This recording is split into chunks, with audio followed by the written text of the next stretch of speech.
My next guest's life changed forever after he jumped off the Coronado Bridge and survived. One of the very few who've lived through this. 32 years ago, Steve Bouchard thought he wanted to end his life, and now he's here sharing a message of hope on this World Suicide Prevention Day. First of all, thank you so much for your time, and I'm really glad you're here. Well, thank you, Heather. Glad to be here. Let's go back, and I know this, even 32 years ago, has to be a sensitive subject to still talk about. What do you remember from that day? Well, I tell you, Heather, 2 weeks from this Friday, it'll be 32 years ago I made that potentially devastated last-minute choice. And it's still beyond me how I could do such a thing, but that's the power of depression. In my situation, it was depression and alcohol. The two was a bad combination. I had been drinking heavily that September 27th, doing yard work, washing the truck, cleaning the pool. The ex-wife was out doing the weekly shopping with the kids, and they came home, and we got in a little argument, and I just snapped. And I picked up my then 6-year-old son, gave him a hug and a kiss, and said goodbye. Did the same with my 14-month-old daughter. And I still can't comprehend how I can do that, but that's the power of depression. I cried all the way from Paradise Hills, all the way to mid-span of the bridge. The highest point? Highest point. Being in construction, I look for the crown, that's what you call the top of the bridge itself. And parked my truck in the middle, opened the door, left the door open, bolted to the edge. It's only a 34-inch rail in height. And looked over the edge to make sure I didn't land on somebody's boat or on one of the pillars, and just tossed my feet over the edge. The witnesses said it's almost as if you never even stopped to pause to think about it. I did not. That's how fast I did it. I wasn't one that stood there thinking about it. Like I said, tunnel vision, drive to center span, and jump. Do you remember falling? I do. As soon as my fingertips left that rough edge of that concrete barrier, everything went into slow motion. That blue portion of the bridge seemed to go on forever. At this point, people ask me, excuse me, did your life flash before you? And I said, no, actually the other way around. I'm thinking, well, how the hell am I going to fix this? And I screamed and cried as long as I could, and I was still falling. It took over 4 seconds. And if you look at the second hand, that's a long time. And yes, so I looked down, fast approaching water. I look over, a beautiful, it's 6:25 in the evening, nice sunset.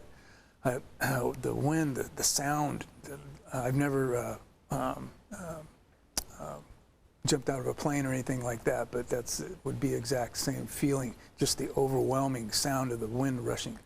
And looked down, saw the fast approaching water.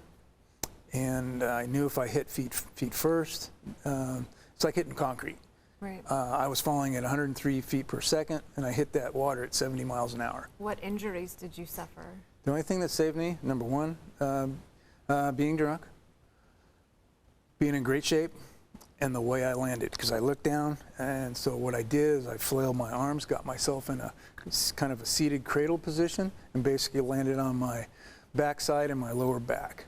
In doing so, I had 2 compression fractures, T10 and T11 in my back, 8 broken ribs, collapsed lung, bruised heart, bruised kidneys, and I don't remember the actual impact, but I remember coming back up out of the water, looking 240 feet up, people lined up across the bridge going, hang in there, buddy. Oh, I'm not a good swimmer as it is, and I don't know how the hell I did it.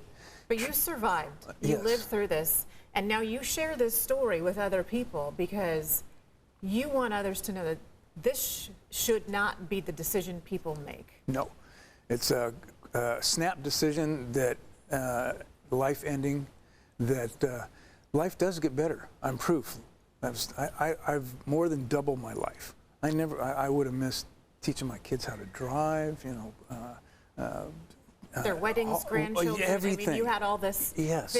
Yes. And when you're in that moment of despair, you can't see that. Exactly. You can't envision a future. You're looking just for a present at the moment.